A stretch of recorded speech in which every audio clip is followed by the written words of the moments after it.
at welcome po sa ating health channel. Marami po sa atin ang naghahanap ng natural na lunas sa iba't ibang karamdaman. Alam niyo po ba na ang isang halaman sa ating bakuran ay puno ng benepisyo?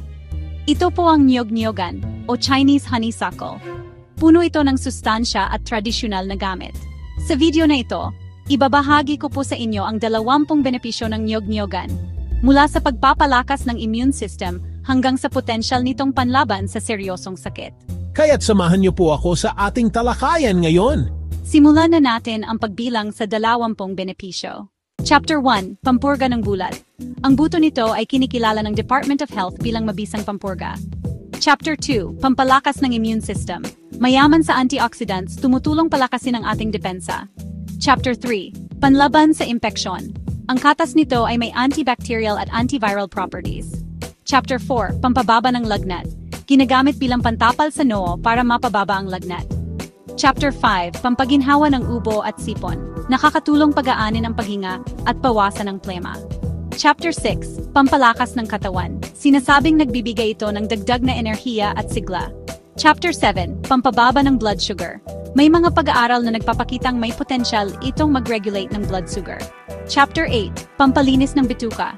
Tumutulong sa maayos na pagtunaw at regular na pagdumi. Chapter 9, Panlaban sa Pamamaga. May taglay na anti-inflammatory properties na nakababawas ng pamamaga. Chapter 10, Pampaganda ng Balat. Dinidikdik na dahon para gamutin ang mga sakit sa balat tulad ng pigsa. Chapter 11, Pampatibay ng ngipin at kilagid. Ang pagmumog ng pinaglagaan ay sinasabing nakakatulong iwasan pananakit ng ngipin at kilagid. Chapter 12, Pampababa ng Cholesterol.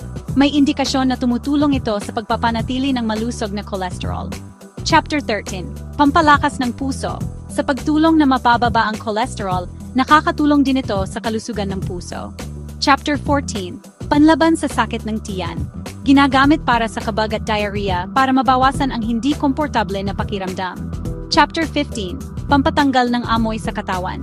Ang katas ng bulaklak ay maaring gamitin bilang banayad na pampabango o natural deodorant. Chapter 16, Pampalakas ng Buhok. Ang langis mula sa buto ay pinaniniwala ang nakakatulong maiwasan ang paglalagas ng buhok. Chapter 17, Pampababa ng Timbang. Dahil sa tulong sa panunaw, maaring maging katuwang ito sa weight management. Chapter 8, Pampalakas ng Buto. Nagtataglay ng mineral na posibleng makatulong sa pagpapanatili ng matibay na buto. Chapter 99, Pampatanggal ng Stress. Ang pag-inom ng saa mula sa dahon ay maaring magbigay ng calming at relaxing effect. Chapter 20, Panlaban sa Cancer. May paunang pag-aaral na nagpapakita ng anti-cancer potential ng ilang sangkap nito. Ayan po ang 20 benepisyo ng niyog-niyogan. Napakaganda ng handog ng kalikasan, ngunit may mahalagang paalala. Subalit, kumonsulta muna kayo sa inyong doktor bago subukan. Lalo na kung may dati ng sakit, buntis o nagpapasuso.